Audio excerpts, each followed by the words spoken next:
대한민국 테니스 발전을 위해 노력합니다. K-테니스를 말하다. 오늘 정말 오랜만에 초대 손님 모셔봤는데 진짜 오랜만이에요. 네네네. 오랜만이에요. 제가 평소에 뵙고 싶었던 분을 뵙게 돼가지고 네. 굉장히 감동스러운 하루입니다. 오, 저희 항상 맨날 섭외하고 싶다, 모시고 싶다 항상 얘기했던 분들 중에 하나잖아요. 아니 다들 궁금하셨을 것 같아요. 네, 그쵸? 네, 네. 네. 그냥 사실 베일에 쌓여 계신 분이니까. 네. 근데 알고 보니까 굉장히 유명하신 분이더라고. 그래요? 네, 아, 유튜브 그래요? 스타셨잖아요.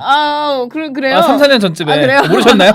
네. 그거는 이따 또 예. 네. 저희가 이게 2부라고 보시면 됩니다. 저희가 예전에 그 대회에 대한 사설 대회에 대한 그렇죠. 언급을 한번 드렸었는데 그거를 이제 답해 주실 네. 분은 저희가 네네. 드디어 2부의 순서라고 보면 됩니다. 네, 모셨습니다. 네. 네, 테니스타운 대표 김강민님 반갑습니다. 반갑습니다. 너무 반갑습니다. 소개할까요? 네. 안녕하세요. 저는 주식회사 몸짓의 대표를 맡고 있는 김강민이라고 합니다. 몸짓이라 그러면은 조금 이제 생소하신 분들 많으실 텐데 네. 이제 테니스를 치시는 많은 분들한테는 이제 테니스타운이랑 어플로 더 잘 알려져 있는 회사고요. 뭐 그 외에 제가 이제 뭐 개인적으로는 20년 가까이 이제 테니스에 미쳐서 테니스를 치고 있는 그런 테니스인이기도 하고. 또 워낙 철이 없다 보니까 이제 덕업일치를 꿈꾸면서 안정된 직장을 박차고 나왔는데 이제 막상 시작하고 보니까 저는 사실 테니스를 이거 빨리 안정화를 시킨 다음에 테니스를 진짜 내 마음껏 좀 쳐보자 이런 목표로 시작을 했는데 정작 이제 제가 테니스를 2년 동안 거의 못 치고 있는 그런 또 아이러니한 상황에 후회하시나요? 후회는 하지 않는데 네, 조금만 이따가 더 이야기 나눠보도록 하겠습니다. 네. 네. 구력이 20년이 되셨고 일단 네네. 몸짓이라는 회사를 그러니까 테니스타운을 그렇죠. 만든 지 2년이 됐다는 네네 맞습니다. 그 얘기를 아주 한 문장에 해주셨어요. 근데 그러니까. 왜 회사 이름 몸짓이에요? 저는 사실은 이제 테니스를 워낙 좋아해서 시작하긴 했지만 네네. 이제 제가 사실 테니스도 굉장히 좋아하지만 또 MBTI가 완전 98% T예요. 그래서 저는 모든 제가 좋아하는 스포츠들을 데이터를 기반으로 이렇게 디지털 트랜스포메이션 하고 싶은 그런 목표가 있어가지고 네네. 지금은 테니스지만 테니스가 내가 제일 잘하는 종목이기도 하고 잘 알고 있는 종목이니까 테니스로 시작을 했지만 나중에는 이제 몸으로 하는 모든 짓을 다 감안할 수 있는 그런 걸 한번 꿈꾸면서 그 이름을 몸짓으로 지었습니다. 그럼 넥스트 레벨은 뭔가요? 근데 사실은 제가 테니스는 워낙 제가 제 마음에 깊이 자리 잡고 있는 그런 운동이기 때문에 첫 번째가 테니스는 확실한데 두 번째부터는 이제 비즈니스적으로 제가 하나 추천해드리면 어떨까요? 테이블 테니스 어떠세요? 탁구도 굉장히 주요 후보군 중에 하나죠. 테이블 테니스. 후보로 지금 얘기되고 있는 것들은 지금 배드민턴, 그다음에 탁구, 그다음에 피클볼, 다 라켓 스포츠네요. 그리고 네트형 게임, 러닝. 러닝. 근데 이제 국내 그 스포츠 사이언스가 저는 좀 약하다고 생각을 하고 있는데 지금 대표님께서 그 어떤 청사진 앞으로 미래를 좀 미리 말씀해 주신 것 같아서 굉장히 오늘 인터뷰가 흥미로울 것 같습니다. 네, 기대가 됩니다, 진짜. 네. 데이터를 혹시 전공하셨나요? 제가 수학과를 나왔고요. 수학과. 스포자라서. 네. 뭐 이거 나중에 말씀드리려고 했던 거긴 한데 워낙 데이터 갖고 놀고 확률 보고 이런 걸 좋아했어요. 옛날부터 제일 좋아하는 취미가 엑셀 가지고 뭐 하는 거. 엑셀이요. 제가 항상 이렇게 인터뷰를 하면 그 인터뷰가 하시는 말씀을 이제 적는데 엑셀이란 단어를 적게 될 줄 참 몰랐어요. 저는 악셀라이터는 알아도 엑셀은 네, 좋습니다. 그러면 지금 구력이 20년 되셨다고 하셨는데 지금 혹시 뭐 클럽이나 이런 것도 하고 계신 거죠? 그렇죠. 지금 사실 유명한 클럽을 하고 계시잖아요. 어떤 클럽이죠? 궁금한데요. 우선 제가 지금 공식적으로 지금 나가고 있는 클럽은 3개. 3개. 그 중에 하나는 이제 방금 아마 그걸 말씀하신 것 같은데 그 티모린. 티모린이라고. 요거는 이제 제가 이제 만들고 운영도 지금 제가 하고 있는 클럽이고요. 그거 말고 이제 또 이제 말씀 안 드리면은 또 클럽 분들이 이제 서운해 하시니까. 당장 말씀해 주세요. 우리. JW 네네네. 아시나요? 네네. 서울 테니스 클럽. 옆에. 거기가 하드코트. 거기에서 이제 자정회라고. 자정에 치나요? 토요일 7시부터 자정까지 이제 계속 친다 해서 그 자정회 클럽 하고 있고 최근에 최근에 이제 한 달 정도 전에 이제 강남 쪽에 굉장히 명문 클럽 막 슈퍼들 많이 있고 여자 선수들 많이 있는 네. LTC라는 클럽이 있어요. LTC. 거기에 이제 제가 정말 각고의 노력 끝에 네. 가입을 했습니다. 각고의 노력이 필요한 곳인가요? 그 왜냐면은 네. 그 가입식이 너무 빡세요. 가입식 그런 게 있나요? 가입식? 네, 거기는 그 가입을 할 때 네. 이제 가입식에 그 나오시는 그 기존 회원분들이 만약에 30분이다. 네. 그러면 짜배기라고 혹시 아시나요? 짜배기. 짜배기? 그 맥주컵에 네. 소주를 이제 아. 이만큼 따라가지고 아. 그거를 그분들하고 다 이제 돌면서 어. 한 잔씩 해야 가입이 완료된. 근데 나는 지금 30명을 다 이겨야 된다. 나도. 아니 난 30명의 투표를 다 받아야 되나 그런 느낌이 접근했는데 지금 네. 약간 테니스 못 치는 건 용서해 줄 수 있으나 술 못 먹는 건 오케이. 어. 30잔. 네. 쉽지 않은데. 그것도 지금 대표님께서 그 말씀해 주시니까 제가 그 대학교에서 그 대학교 가야 돼요? 동아리 공희 선배가 그 02요? 500잔에 선배예요, 공이가? 네, 공희가 선배입니다. 공희 선배가 그 맥주 잔에 300이었나 500잔에 가득 따라주면서 한 명씩 먹였던. 네, 감사합니다. 잘 마시겠습니다. 몇 학번 몇 찬입니다. 원샷하고 다음 기수한테 넘기는. 갑자기 그렇게 생각나네요. 네. 동출이세요? 아 동춘은 아닙니다. 어. 대학 출신입니다. 네, 대학 나왔습니다.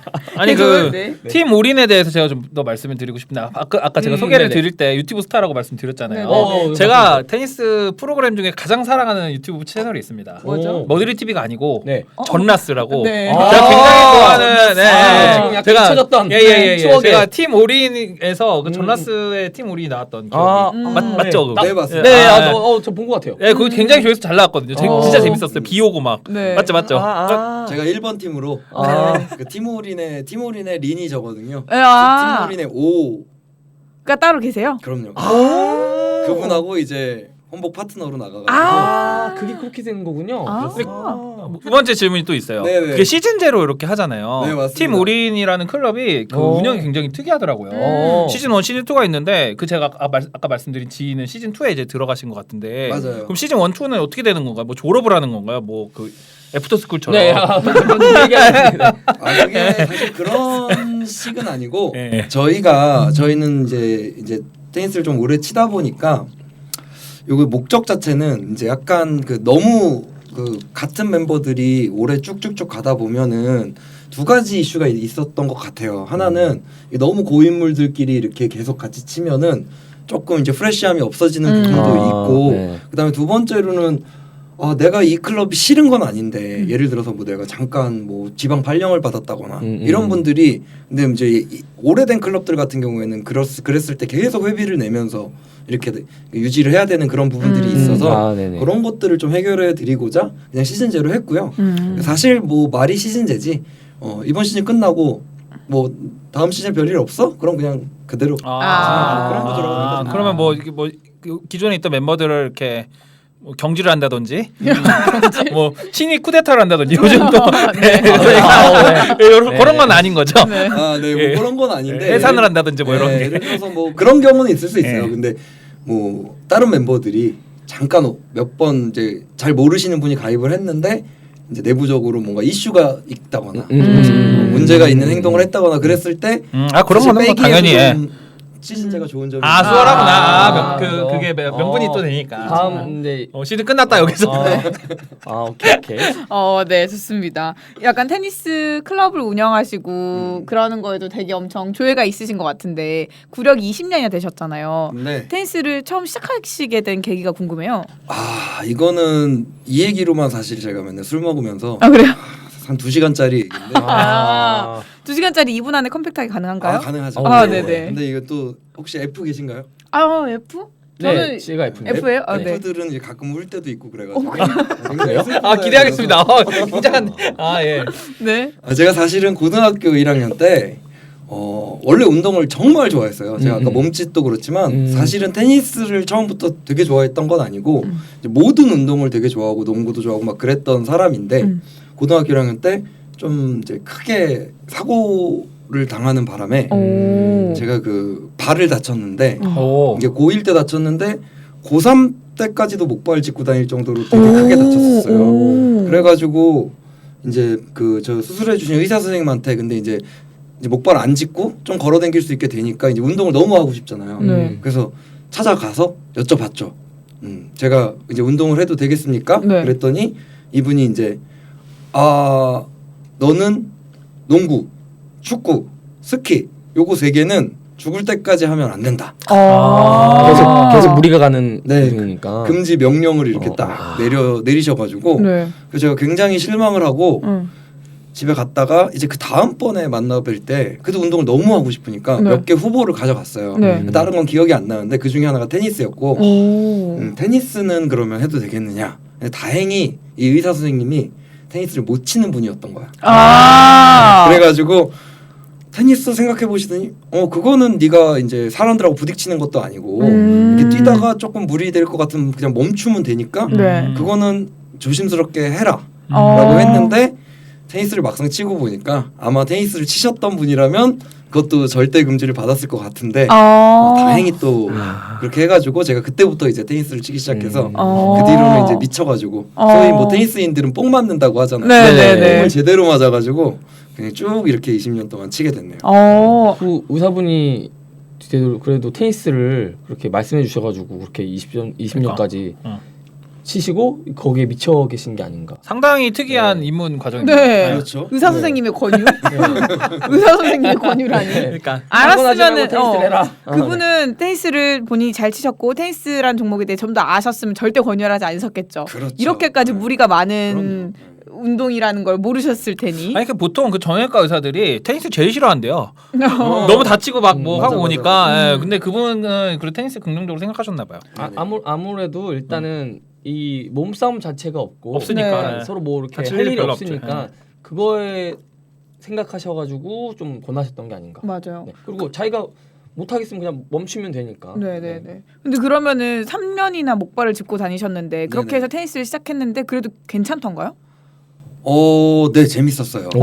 재밌었고 그리고 뭐 사실 아직도 그 다친 발이 좀 뭐 한 2게임 넘어가면 살짝 뭐 아프거나 그런 부분은 있는데 그래도 제가 생각하기에는 정말 좋은 결정이었다.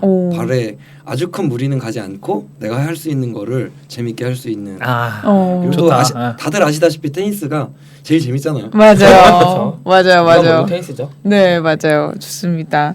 그러면 그렇게 해서 20년 동안 공을 쳐 오시다가 어느 날 갑자기 내가 이 테니스로 내 덕업일치를 해야겠다라고 결심한 순간이 있었을 것 같아요.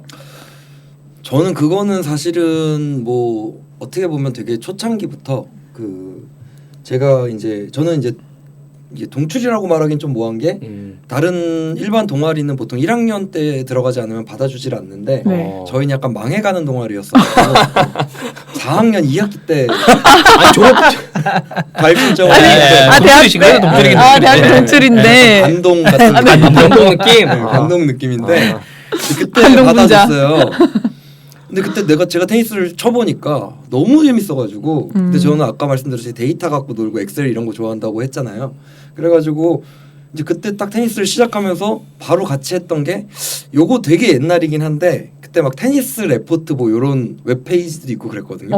그래서 제가 진짜 재밌는 취미생활로 했던 게 거기에다가 이번 주에 열릴 ATP 경기들 그다음에 그거 이제 외국 사이트가 찾아가지고 배당 이런 거 가지고 이 승률이 어떤 식으로 될 것인지 이런 거만 제가 다 작성해서 올리고 그리고 동아리 내부에서는 저희 스타 레더 시스템이랑 비슷하게 제가 그 코드 짜가지고 동아리 홈페이지 하나 만들어서 거기에 사람들 경기 결과 다 입력하고 그 경기 결과로 랭킹 매기고 승률 나오고 이렇게 그렇죠. 하는 거죠. 오 대단한 시스템이었는데요. 동아리 파격적인 그러니까 그 당시에는 엄청났죠. 그걸 해보니까 사람들이 처음에는 약간 시큰둥하다가 막 경쟁이 붙는 거예요. 그래서 이런 것만 하면서 살고 싶다 이런 생각은 그때부터 계속 했었는데 근데 또 뭐 저도 회사 다니고 돈도 벌고 이래야 되니까 그냥 머릿속에 그 생각은 항상 하고 있다가 딱 타이밍 좋게 이제 개인적인 환경적으로도 한번 해볼 만한 상황이 되고 마침 그때 이제 같이 할 좋은 친구들도 딱 주변에 나타나고 해가지고 그냥 시작하게 된 거죠. 딱 어떤 시기에 딱 결심을 했다기보다는 그냥 예전부터 계속 갖고 있던 꿈 이렇게 봐주시면 좋을 것 같아요. 좋은데요. 진짜 딱 그거 같아요. 약간 덕후가 집에서 막 네. 이렇게 테니스 가지고 막 이렇게 놀다가 이제 난 세상에 나갈 준비가 됐어. 그거 마인크래프트. 마인크래프트? 그 마인크래프트 게임. 만든 사람이 게임인데요. 그 네. 만든 사람이 마이크로소프트에 돈 팔았잖아요. 아. 이종가에 팔았거든요. 오. 그분이 혼자서 그거 코딩 집에서 막 해가지고 만든 거예요. 음. 마인크래프트 막 지금 엄청난 코딩 네. 그 기자재로 많이 이용되잖아요. 취미생활로 하시다가 지금 네, 이제 네. 직업이 이제 부럽네요. 대신 아니 왜요? 지금 자체 취미생활을 직업처럼 하고 계시잖아요. 직업으로. 그렇죠. 근데 이게 또 막상 하다 보면은 네. 저는 이제 그 로직만 짜고 막 이런 것만 상상하고 있었는데 네. 다른 일이 훨씬 더 많더라고요. 아, 네. 그렇죠. 또 그것만 또 해서 또 안 되는 일이 또 있거든요. 또 네. 그것만 그렇죠. 안 되는 일이 있기 때문에 그러면 쉽지 않죠, 네. 네. 그러면 이쯤에서 그렇게 고군분투하고 계신 테니스타운 앱에 대해서 한번 소개를 해주시죠. 저희는 일단은 저희 테니스타운 앱은 아까 잠깐 말씀도 드렸지만 어떻게 보면은 그 테니스 산업이라는 게 제가 오래전부터 봐왔지만 이 스포츠 종목 중에서도 좀 IT적으로 좀 낙후가 돼 있었다고 계속 생각을 하고 있었어요. 네. 그래서 어떻게 보면은 그 테니스 산업이란 필드에서 좀 유의미한 디지털 트랜스포메이션을 한번 만들어 보자. 요렇게 그런 의도를 가지고 기획을 한 어플이라고 봐주시면 좋을 것 같고요. 근데 또 이제 그러면 사실은 원래는 테니스 대회를 포커스를 맞추고 처음부터 생각했던 건 아닌데 근데 그 중에서 가장 우선적으로 해볼 게 뭐가 있을까라고 봤더니 저희 성향에도 맞고 또 제가 워낙 또 아까 T라고 말씀드린 것처럼 이제 그런 것들을 자신 있게 할 수 있는 분야가 어딜까 생각해봤더니 그게 제 생각에는 제가 테니스 대회 나가본 입장으로 테니스 대회더라고요. 그래서 사실은 어떻게 보면 운영자한테는 그래 테니스 대회라는 걸 운영하는데 얼마나 힘든지를 제가 봐왔으니까 그 운영의 용이성을 주고 또 사용자한테는 그 막 계속 기다리면서 방송 나오는 거 듣고 막 이런 짜증나는 그런 것들을 없애면서 새로운 사용자 경험을 좀 제공해 보고자 이렇게 해서 기획했던 앱이라고 봐주시면 될 것 같고요. 그 2년 동안 사실 뭐 제가 말씀드리기엔 좀 그렇지만 네. 진짜 빡세게 해서 네. 저 이제 작년에는 진짜 사무실에 365일 중에 361일 나가고 야. 그런 식으로 빡세게 해가지고 또 시기적으로도 좀 좋은 타이밍을 잡았던 것 같고요. 그래서 현재까지는 좀 만족할 만한 성과를 좀 거두고 있다 이렇게 좀 자평을 하고 있고 유저 단에서 한 6, 7만 명 그리고 지금 진행한 대회 부서는 한 2,000개 이상 정도 운영을 했어요. 네. 그래서 뭐 그리고 가장 어떤 대표 입장으로 봤을 때 가장 이제 기분이 좋은 부분은 이제 가입 유지율. 가입 유지율이 한 98% 정도 돼가지고 가입하신 분 이게 본인 인증까지 하면서 가입하시는 앱 특성상 쉽지 않은 건데 네. 네, 가입하신 분들 중에 2% 정도를 제외하고는 다 가입을 유지하고 계시는 98%. 그러니까 안 나간다는 거잖아요. 네. 탈퇴를 안 한다는 네네. 거잖아요. 사실 탈퇴할 이유가 없다라는 것과도 같은 맥락이라고 보는데. 그렇죠. 대회는 계속 나오시고 네. 뭐 이유가 없죠. 뭐. 네, 그래서 약간 그 타겟 설정과 목표를 정확하게 하신 결과가 아닌가라는 생각이 드네요. 네네, 그렇게 봐주시면 감사합니다. 네. 근데 아직도 지금 테니스타운 지금 가입자가 6, 7만 명이라고 하셨나요? 네, 6만 명. 저는 전혀 그런 거는 몰랐으니까. 근데 이제 통계를 보면 2023년에 그 기사에서 제가 발췌를 한 건데 그 테니스 인구가 50만 명이래요. 아직까지 한 5배는 더 가입을 하실 것 같다. 그럼 충분하지 않을까? 그죠? 근데 네. 그 테니스 인구 50만 명이라는 게 정확한 통계일까요? 아 그렇대요. 예. 60만으로 늘었대요 심지어. 10만 명 MG가 근데 이제 유입돼가지고. 이 사업을 예. 기획하시기 전에 네네네. 일단 이 테니스 인구와 이런 연령대나 이런 그 데이터 분석을 하셨을 거 아니에요. 하기는 했는데 네. 사실 인과관계는 조금 다릅니다. 생각하시는 거랑. 어. 저희는 데이터 그런 부분들을 분석을 하고 시장성이 있겠다라고 들어간 건 아니고 네. 내가 좋아하니까 그냥 하겠다. 일단 하자. 아. 근데 하면서 그래도 이건 알아보고 하자. 약간 이런 느낌으로 했는데 네. 근데 뭐 그 분석한 결과들이 사실 나쁘지 않아서 타이밍도 좋았죠. 어떻게 보면은 딱 이제 코로나 시작하면서 사실 테니스가 터졌으니까. 네, 그래서 어떻게 보면은 좀 얻어 걸린 그런 측면도 있는 것 같아요. 그럼 테니스 인구가 50만 명이라는 데이터는 맞나요? 저희가 알아본 바에 의하면 저희 IR 자료나 이런 것들에 보면은 저희는 이제 2027년까지 한 110만 명 된다는 자료도 찾긴 했어요. 그래요? 인구 5천만인데 말이죠. 그리고 네. 또 약간 다른 자료로 생각해 보면은 이제 OECD 국가들이 네. 그 평균적으로 테니스 인구들을 봤을 때 한 2점 몇 프로에서 한 3점 몇 프로, 많은 데는 4%까지 가거든요. 네. 그런 기준으로 봤을 때도 뭐 성장 가능성이 있다.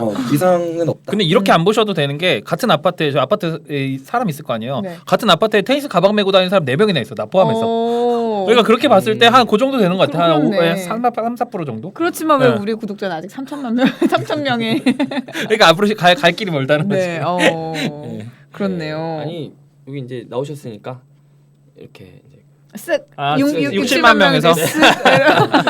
저희도 그럼 저기서 네. 서로 네. 근데 사실 테니스타운 네네. 앱은 테니스를 친다 하면 사실 기본적으로 깔려있는 어플 중에 하나인 것 같아요. 스매시랑 더불어서. 네네. 왜냐하면 특히나 요즘 같은 테니스를 시작하시는 분들의 연령대가 높지 않잖아요. 그러니까 이제 이미 IT나 그런 어플 사용에 되게 익숙한 세대다 그죠? 보니까 네. 일단 어플에서 테니스라고 검색하는 게 먼저 쉬워서 그런지 기본적으로는 다 깔려 있는 것 같아요. 저희 같은 경우에는 근데 이제 아무래도 저희 앱 쪽에 이제 타겟층을 좀 보다 보면은 그래도 이제 대회 네. 기능이 메인이다 보니까 그런 부분은 좀 있는 것 같아요.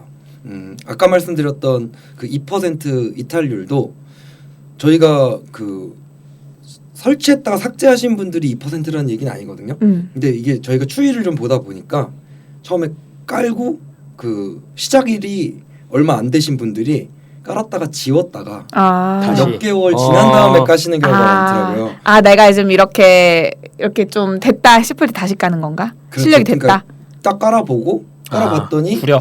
이거는 대회 위주의 앱이구나. 아. 그래서 내가 대회는 좀 지금 나갈 건 아니니까 일단 지우고 그리고서 이제 한번 나가볼까? 그렇게 됐을 때 이제 저희 앱을 다시 까시는. 아니면 이럴 수도 있잖아요. 대회 나갔는데 내가 지금 예선 탈락해서 승질나서 지워버리는 거. 나 진짜 다시 대회 안 그런 나가. 분도 있죠. 그래요? 나는 그런 그 충동을 느낀 적이 있었어. 아, 그래요? 이런 다시는 분들. 대회 안 나가야지. 그러면 이 어플을 만들 때 네. 가장 고심했던 부분이 뭐예요? 저희가 이 어플을 만들 때 가장 고심했던 부분은 물론 이제 극초반에는 어떤 기능을 먼저 우리가 추가할 것인가 이런 부분이 가장 초기 고민이긴 했지만 어쨌든 방향성을 일단 처음은 대회로 잡자라고 한 뒤에 가장 신경을 썼던 부분은 아무래도 이제 그런 부분인 것 같아요. 저희가 뭐 자랑은 아니지만 사실 뭐 이런 대회와 관련해서 운영에 약간의 도움을 주는 사실 꼭 어플은 아니더라도 그런 프로그램들은 몇 개가 더 있는데 네. 저희 앱만이 가지고 있는 가장 큰 특징은 앱이 자동으로 대회를 그 경기들을 배정하면서 사실 손을 놓고 있어도 자동으로 돌아간다는 점이 이제 가장 큰 특징이거든요. 저희는 이 기능은 포기할 수가 없었어요. 네, 이 기능은 포기할 수가 없었고 그래서 뭐 지금 일단은 뭐 특수한 경우에 혹은 이제 요즘 주최하시는 분들 중에는 앱의 기능을 정확히 숙지하지 않으신 분들도 종종 계셔서 그런 분들 같은 경우에 이제 수동으로 돌리시는 경우가 있긴 하지만 기본적으로 자동으로 쭉 돌아갈 수 있는 앱이거든요.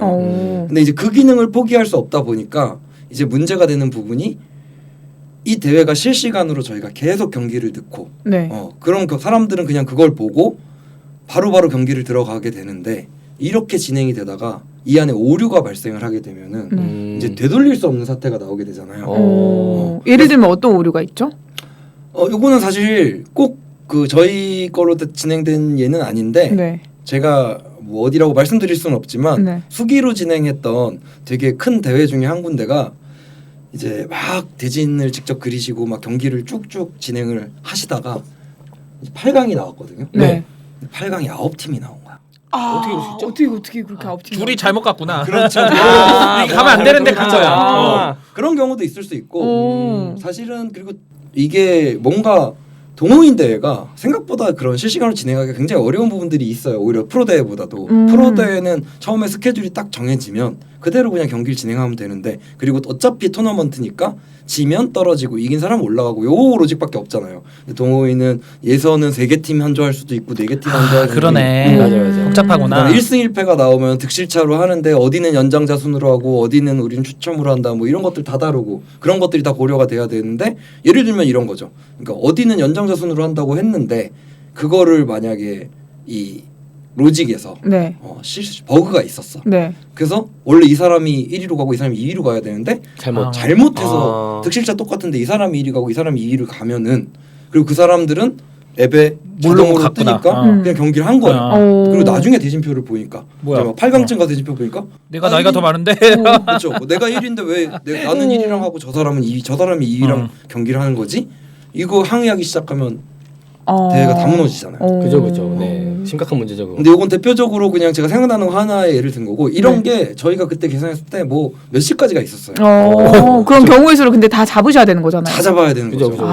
그 진짜 엄청 어려운 일 대회 같은데. 진행 규칙 방식이 그렇죠. 하는 대회보다 다 다르기 때문에 이게 같으면 잡기가 엄청 깔끔해지는데 맞아요. 모두 이게 다 다르다 보니까 이런 이제 점이 생기는 것 같아요. 네. 그리고 또 하나 더 말씀을 드리자면은 이제 저희는 이제 가장 크게 생각했던 부분들이 이제 어떻게 보면 자동화에 초점을 맞추다 보니까 대회를 여시는 분들이 몇 팀이 출전한다고 하더라도 그거에 맞춰서 대진이 자동으로 나오고 이런 게 돼야 되는데 그러다 보면은 뭐 이게 세 팀에서 두 팀 올라가고 그러면 어떤 경우에는 바위가 뭐 10자리가 나오고 어떤 경우에는 바위가 8자리가 나오고 막 이러는데 그것도 뭐 예를 들어서 저기 2위가 바위를 탔는데 1위가 바위를 못하는 상황이 발생해도 안 되고. 네, 그러네요. 그렇죠? 네. 뭐 그런 것들이 있으니까 그게 하나만 잘못되더라도 누군가가 나중에 왜 이렇지 하고 클레임을 걸면은 이제 좀 난감한 상황이 많이 발생할 수 있으니까. 진짜 난감하겠네. 그러네. 진짜. 그런 거 진짜 어려웠을 것 같아. 근데 그런 걸 이제 어떻게 해결하셨어요? 제 전공이 아까 말씀드린 것처럼 수학과다 보니까 제가 그런 걸 잘합니다. 야, 수학적으로다가. 네. 야, 정말 저는 정말 알 수 없는 세계네요. 피타고라스의 정리. 네. 네, 그래서 좋습니다. 그러면은 초기에 어플이 나온 건 2022년. 네, 2022년 한 여름 때쯤. 그때 유저들의 반응은 좀 어땠나요? 사실은 저희가 앱을 가장 첫 버전은 지금 참 저희가 지금 다시 보면 너무 창피한 수준이긴 했는데 그냥 정말 돌아만 갈 수 있는 수준이어서 그때 반응은 사실 뭐 특별히 그냥 대회를 뭐 나가야 되니 깔았다 약간 이런 반응이셨던 것 같고 한 번 대회하고 이제 그 다음에 한 번 더 업데이트를 한 다음에 나갔던 때부터가 저희는 다시 시작이라고 생각하고 있는데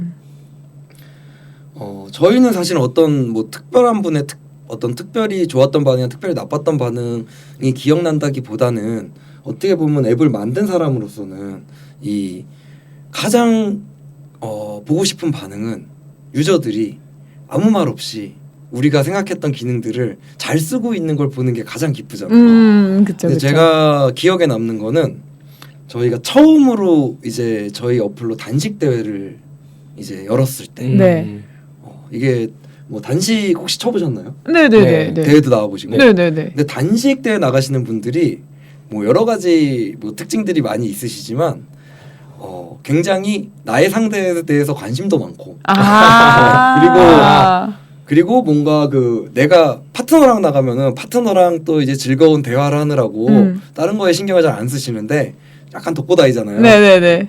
그냥 뭐 할 거는 이제 기다리면서 다음 상대 기다리고 이런 거밖에 없으니까 이분들이 설명을 따로 안 해드려도 막 혼자 대진 들어가서 다 보시고 다음 대기 코트 가서 막 기다리고 계시고 저희가 생각했던 기능들이 알아서 다 하고 계시는 거예요. 사실은 저희가 이제 기억나는 반응 중에 가장 기뻤던 거는 그냥 그렇게 아무 말 없이 저희가 만들어 놓은 거를 묵묵히 쓰시는 그게 너무 기뻤고 안내를 안 해도 알아서 막 착착착착 돌아가는 그리고 뭐 복식이나 이런 거 하시는 분들에 비해서 또 그런 것도 있었어요. 처음에 설명 한번 딱 드리면은 자기가 연구하세요. 그래서 막 와서 물어보시고 이거는 이런 기능 혹시 있냐 막 물어보시고 그거 이렇게 하시면 됩니다 그러면은 하면서 가시고 이런 반응들이 제가 가장 뭐 기뻤던 반응이에요. 저도 그래서 기억나요. 테니스타운 앱 처음 나왔을 때 그거 보고 이제 대회에서 해서 나갔는데 이건 그럼 어떻게 되는 거냐? 그럼 이렇게 해서 이렇게 되면 이건 오류가 나는 거 아니냐? 아니다. 이렇게 보면 된다. 이러면서 엄청 잘 알려주셨던 기억이 있었거든요. 그래서 항상 대회 가면은 강림님도 항상 계셨고 그 같이 하시는 멤버분들이 계셔가지고 약간 맞아요. 어플 설명회처럼 맞아요. 대회 설명도 하고 약간 그렇게 했던 것 같아요. 근데 지금은 진짜 이 앱이 정말 많이 컸다고 느끼는 게 대회를 나가면 정말 아무도 궁금해하지 않고 그냥 정말 테니스 타운 앱의 그런 로직에 맞게 다 활동을 하시고 심지어 테니스타운 앱을 쓰지 않는 대회에 나갔다가 난 너무 불편했다 이런 얘기를 저는 진짜 많이 들었거든요. 그러니까 그런 거죠. 아, 나 오늘 오늘 어디 대회 나갔는데 거기 방송으로만 사람 부르고 그러니까 막 사람 오지도 않고 대기도 너무 길고 그쵸, 그 운영 진짜 이상했어. 테니스타운 어플을 안 써서 그런 거잖아. 이런 얘기를 진짜 많이 들었거든요. 그래서 되게 많은 사람들이 여기에 길들여져 있다라고 생각이 들었어요. 그런 피드백 좀 들으시나요? 뭐 저한테 뭐 직접적으로 네. 그렇게 약간 그러면은 제가 또 사실 약간 그런 거 있거든요. 뭐요? 그러니까 막 대놓고 칭찬해 주는 거. 또 티라가지고? 티라가지고 그런 게 좀 있어서 그런지 그렇게 좀 강하게 말씀하시는 분은 없는데 네. 그래도 뭐 이렇게 지나가면서 그런 말씀 슬쩍슬쩍 흘려주시면 근데 표정이 달라지셨네. 아니 근데 지금 귀가 빨개졌는데요? 표정이 아니 눈이 달라지셨네. 지금 귀로 대답하셨는데요? 제가 티라서 거짓말을 잘 이게 확실히 다른 게 그런 어플을 사용하지 않고 방송을 이제 해주는 대회를 나가 보면 그거를 계속 노심초사 지나칠까봐 뭔가 맞아. 기다리게 돼요. 그 안에서 이제 벗어나질 못해. 근데 이제 테니스타운은 거기서 알아서 이제 알람도 뜨고 뭐 대기 몇 번 코트에서 이제 경기 그러니까 다음 경기니까 대기해 주세요라고 이제 알아서 알림도 뜨고 그러니까 이제 마음이 편한 거죠. 맞아요. 내가 뭘 어디 뭐 노심초사할 필요도 없고 뭐 어디 가서 잠깐 뭐 화장실을 갔다 와도 되고 잠깐 뭐 사러 갔다 와도 되고 이게 되는 거예요. 그러니까 여기에서 정말 사용하시는 분들이 유용하고 또 간편하게 그리고 되게 편리하게 사용하는 어플이지 않나. 네. 근데 이거는 저희 유저들의 입장인 거잖아요. 그러니까 대회 참가하는 사람들의 입장인 거죠, 사실. 그 대회를 운영하시는 분들의 혹시 의견은 어떤가요? 저희는 사실 대회를 운영한 사람들은 주변에 없어봐가지고 내가 대회를 개최해보니 예전에 테니스타운 어플이 없을 때 이렇게 했었을 때 이런 게 좀 불편했는데 이제 이 어플을 쓰고 나니 이런 점들이 좋았고 아니면 좀 이런 점들이 좀 아쉬웠어 하는 그런 의견들을 받아보신 적은 있나요? 많죠. 네, 많습니다. 네. 그러니까 사실은 저희가 가장 어떻게 보면은 조금 주최 측들 중에서 저희가 신경도 많이 쓰이고 이제 가장 약간 난이도가 있는 쪽이 어떻게 보면은 그 서울시로 치면 구대회들. 네네네. 워낙 기존에 장점이라고 하면은 기존에 운영을 몇십 년 동안 계속 그 구대회를 진행해 보신 분들이 많이 계시니까 네. 대회 운영에 대한 이해도는 굉장히 높으시죠. 근데 반대로 이제 본인들이 운영에 자신이 있으시다 보니까 이제 굳이 새로운 어떤 문물을 가져와서 내가 쓸 필요가 있느냐. 또 협회에서 오래 치신 분들은 또 이제 연세도 좀 있으신 분들도 있고 네. 뭐 그렇다 보니까 이제 그런 것들 때문에 저희가 좀 조심스럽고 그리고 어떻게 보면 저희가 신경을 많이 쓰는 대회들이기도 한데 이제 뭐 그런 쪽으로 진행을 했을 때 피드백이 사실 좋은 피드백이 많이 있었어요. 어떤 얘기가 있었죠? 그러니까 뭐 어떤 구에서는 이제 아무래도 그런 협회 측하고 저희가 진행을 하게 되면 방식이 좀 비슷하거든요. 네. 그러니까 그 협회 내부에 운영을 하고 계시는 그 협회 임원분들 중에서 조금 젊으신 분들이 네. 소문을 듣고 우리도 이걸로 한번 해보겠다 하고 연락이 오시면은 그분들이 항상 걱정하시는 게 근데 우리 회장님 네. 또 우리 고문님 네네네. 이분들이 그런 쪽을 이제 약간 탐탁지 않아 하시는 분들도 계신다. 네. 그분들한테 우리가 잘 운영이 돼야 그분들이 보시고 또 내년에도 쓰자고 하시지 않겠느냐 이런 식으로 걱정을 하시는 분들이 많이 계신데 사실은 그분들이 이제 항상 끝나고 주셨던 피드백이 그분들이 도끼 눈으로 지켜보시다가 네. 그 눈에 이제 하트가 생기셨다. 뭐 이런 것들이 많이 있으셨어요. 그래서 어떻게 보면은 저희는 사실은 참가자보다는 어떻게 보면 저희는 호스트 그 주최하시는 분들이 훨씬 더 어떻게 보면 본인들의 그 운영 앱의 용이성을 확보할 수 있는 그런 쪽에 더 강점이 있는 앱이라고 생각이 되고요. 근데 이제 다만 부작용도 있어요. 저희가 처음에는 생각하지 않았던 부작용 같은 건데 그러니까 이게 예를 들면 이런 거거든요. 예전에는 뭐 코트가 12개 정도 있어.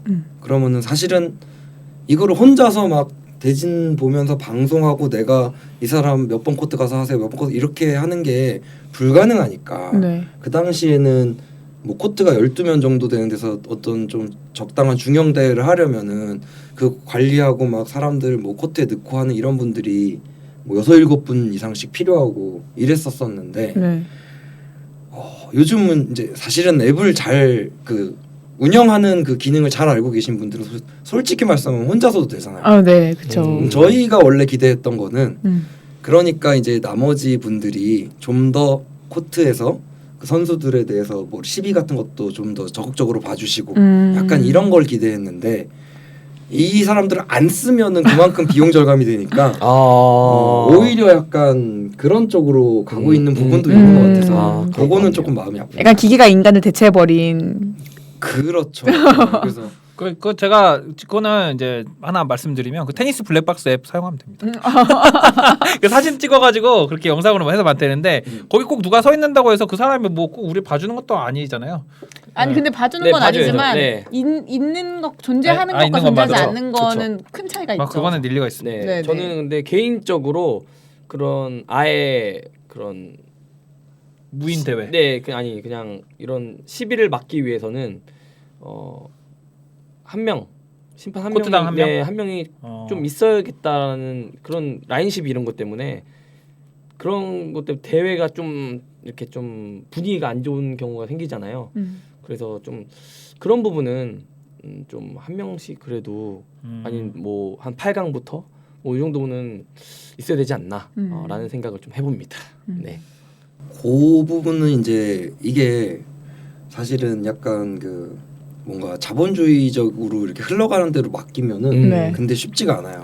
이게 왜냐면은 결국은 그런 사람들을 어떻게 보면은 대회의 퀄리티를 더 높이기 위해서 네. 그런 분들을 이렇게 어쨌든 뭔가 시급이나 이런 것들을 드리면서 이제 고용을 한다라고 하면은 네. 그분들 때문에 어쨌든 비용이 더 발생을 하게 되고 그러면은 그게 이제 참가비에 대한 부담으로 가게 되잖아요. 네네. 그러면은 모든 면에서 똑같은 대회들이 있다고 했을 때 그런 심판을 봐주는데 그만큼의 참가비를 더 받는 대회와 참가비가 그만큼 싼 대신에 그런 심판분들이 없는 대회면은 제가 지금 판단하기로는 후자가 훨씬 경쟁력이 있거든요. 그렇게 하죠. 하죠. 그건 맞아, 그렇죠. 그건 그렇죠. 그래서 그거를 해결하기 위해서는 뭔가 저희가 잘 돼서 저희가 그냥 그 비용을 감수하고 직영 대회들은 그렇게 하는 방향으로 가는 수밖에 없을 것 같다라는 생각은 좀 하고 있어요. 야, 네, 그러면 진짜 총대 매시겠다. 한 명씩 이렇게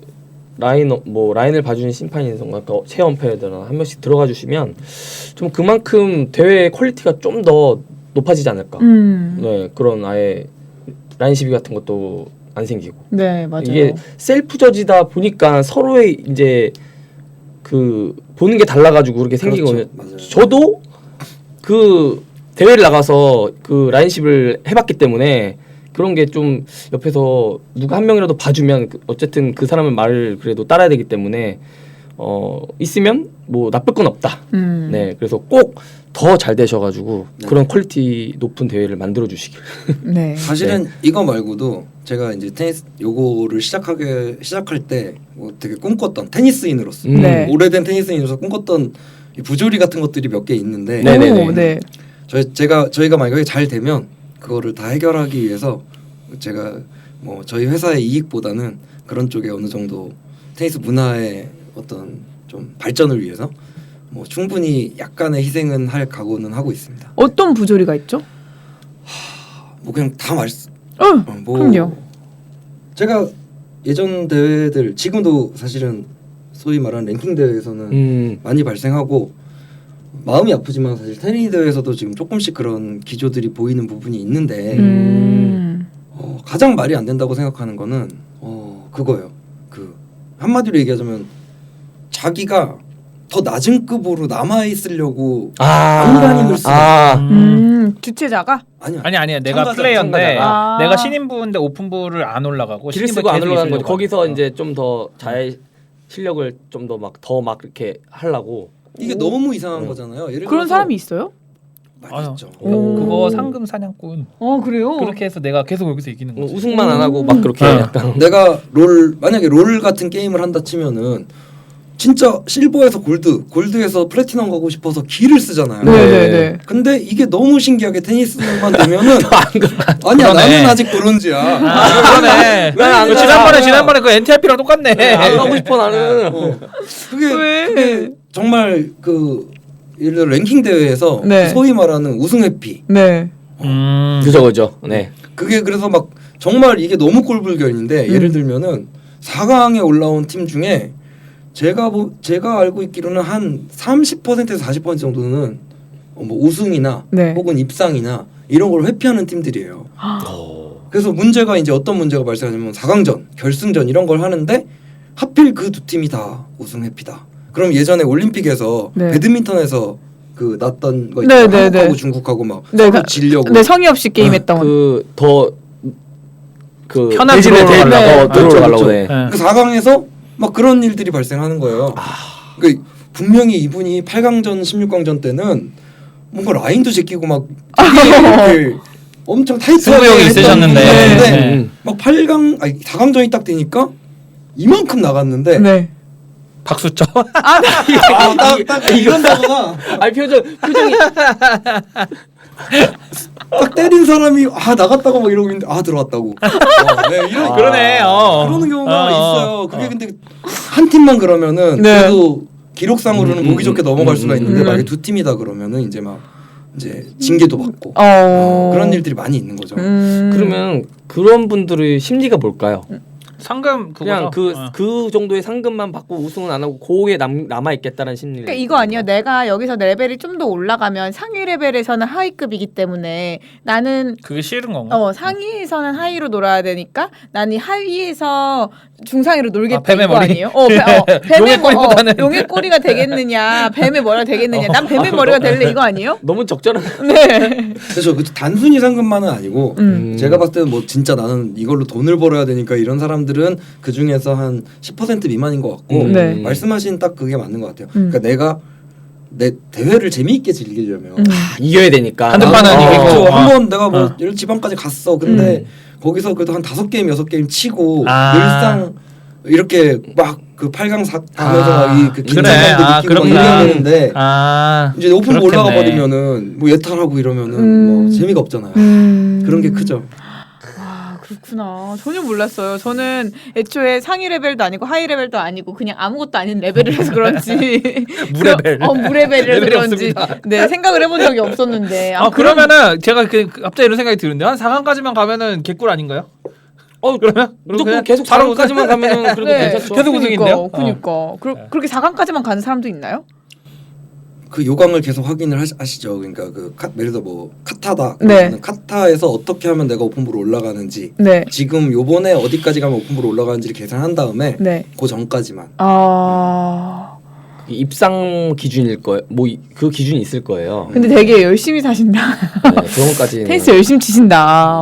그런 부조리 또 다른 부조리가 있나요? 일단은 그게 가장 큰데 네. 근데 이게 제가 그 오랫동안 그냥 그걸로 고민을 많이 해봤는데 네. 원인이 그냥 딱 하나인 것 같아요. 뭐요?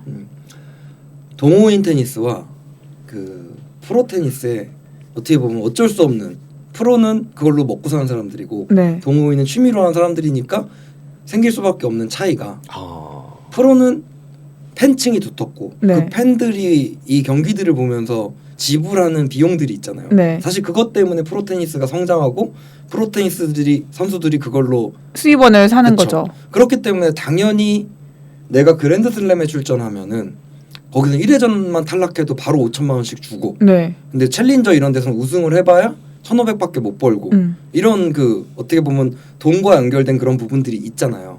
근데 이게 동호인은 사실 그런 어떤 뭐 팬이나 이런 걸로 인해서 발생하는 수익이 없으니까 그냥 많이 참가한 대회가 상금이 높고 적게 참가한 대회가 상금이 적을 수밖에 없는데 그 관점에서 보면은 우리 피라미드형으로 이렇게 실력이 가니까 네. 상급 대회들이 더 참가자가 적고 상금이 더 적을 수밖에 없는 거죠. 근데 그러면은 내가 만약에 프로 선수야. 그러면 나는 내가 비록 이 그랜드슬램에 출전하면은 뭐 빨리 뭐 1회전 탈락, 2회전 탈락 할 수 있지만 거기서 1회전 탈락, 2회전 탈락해도 나한테 돌아오는 돈과 명예가 충분히 많으니까 그냥 출전해. 그렇죠. 열심히 다 해야지. 가는 건데 네. 동호인은 굳이? 그냥 신인부에 남아 있어도 상금도 신인부가 더 많고 그런 거니까 요거를 해결하기 위해서는 사실 누군가가 더 높은 급의 대회들은 자비를 털어서라도 상금을 더 주고 그렇게 할 수밖에 없다라는 생각을 했고 저희가 잘 되면 그걸 할 겁니다. 또 그렇게 말씀해 주시니까 문제긴 문제네요. 그 진짜네. 그래서 보면은 진짜 확실히 그런 상위권들 대회, 그런 오픈부 대회나 뭐 그런 국가부 대회는 항상 다 드로우가 안 차는 것 같더라고요. 맞아요. 네. 저는 그런 생각이 들었죠. 그냥 그 오픈부나 국가부에 올라간 사람이 많지 않아서 안 차나라는 생각이 들었는데 그게 아니라 이미 나는 오픈 국가부지만 굳이 내가 가가지고 뭐 떨어질 것 같은데 우승은 못할 것 같은데 약간 이런 생각에서 그냥 참여를 안 하는 게 더 큰 거군요. 그런 분들이 꽤 있죠. 그러니까 이게 사실은 뭐 오픈부 국가부 정도 되면은 이제 거기서 상위권으로 가려면은 둘 중에 하나는 만족해야 된다고 보거든요. 내가 그 엘리트에서도 막 그 거의 프로를 노려볼 정도로 운동신경이 탁월한 그런 부분이 있던지 아니면은 일상생활의 일부분을 포기하고 진짜 미친 듯이 테니스만 치면서 한 5년 10년을 계속 투자를 하고 그렇게 해야지 오픈부의 상위권에 갈 수 있는데 여자분들 중에 그런 분들이 많은 것 같아요. 그러니까 본인이 할 수 있는 한에서 최대한 해서 갈 수 있는 게 이제 딱 국화 가는 정도인데 거기서 국화에 딱 올라가 보면은 여기서 더 가기 위해서는 내가 생활을 좀 포기해야 되는 그런 상황이 발생하니까 나는 국화 가면 그냥 테니스 쪽에서 대회는 다 나갔다. 이제 안 나가겠다. 이런 분들 꽤 계시고 그런 것 같아요. 되게 신기하네요. 저는 모르는 또 상위권들의 세계. 그러면은 네. 그런 부조리를 좀 해결하려고 노력하겠다. 그런 다짐을 갖고 계신데 저는 테니스타운이 이제 생기고 난 뒤로부터 그런 동호인들의 대회 문화가 좀 이렇게 많이 바뀌고 있다고 생각을 해요. 그런 사설 대회도 되게 많이 개최가 되고 그런 경쟁 심리도 되게 많이 커져가면서 이 스포츠에 대한 열정도 같이 커져가는 것 같고 어떻게 생각하세요? 이런 평가들에 대해서는? 저는 기본적으로 그런 어떤 그 대회 어떤 스케일이 그러니까 이거는 대회 하나에 대한 게 아니라 대회 전체 시장 규모 스케일이 저희 웹이 나온 뒤에 좀 커지고 있다는 부분에 대해서는 뭐 그냥 수치적으로 좀 동의하고 있는 사실이긴 하고요. 뭐 예를 들면은 사실 지금 저희 앱에서 지금 운영되고 있는 대회들이 뭐 저희가 사실 그 대회들을 직접 운영하는 건 아니지만 저희가 참가비를 수취하지도 않고 하지만 저희가 이제 이 대회들이 참가비를 어느 정도 수취하는지에 대한 데이터는 저희가 갖고 있잖아요. 그걸 기반으로 해서 봤을 때 저희 쪽에서 지금 열리고 있는 대회들의 한 70% 이상은 기존에는 없던 대회들인데 근데 카타나 카토 이런 이제 랭킹 대회 단체들에서 받고 있는 참가비 1년간 총합 정도를 계산해 보면 한 10억 남짓 그 정도가 나오거든요. 근데 저희 어플로 2024년에 그 저희 어플로 저희가 받은 거 말고 그 저희 어플을 통해서 대회를 여셨던 분들이 받았던 참가비의 총합을 계산해 보면은 한 30억 정도가 나와요.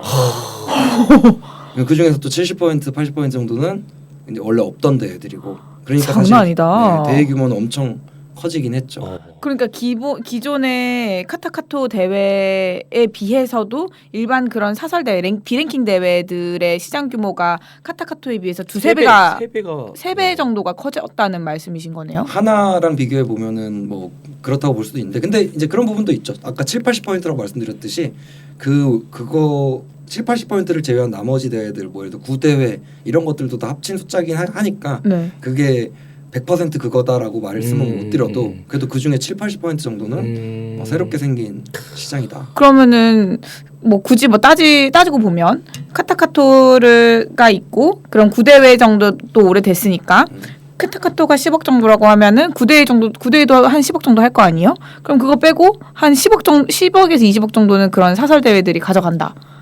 뭐 그렇게 볼 수도 있겠네요. 그렇죠. 가져간다기보다는 그러니까 그렇게 수익을 발생시킨다. 참가비 수익을. 매출이 그 정도 날 정도의 규모는 됐다. 야 대박이다.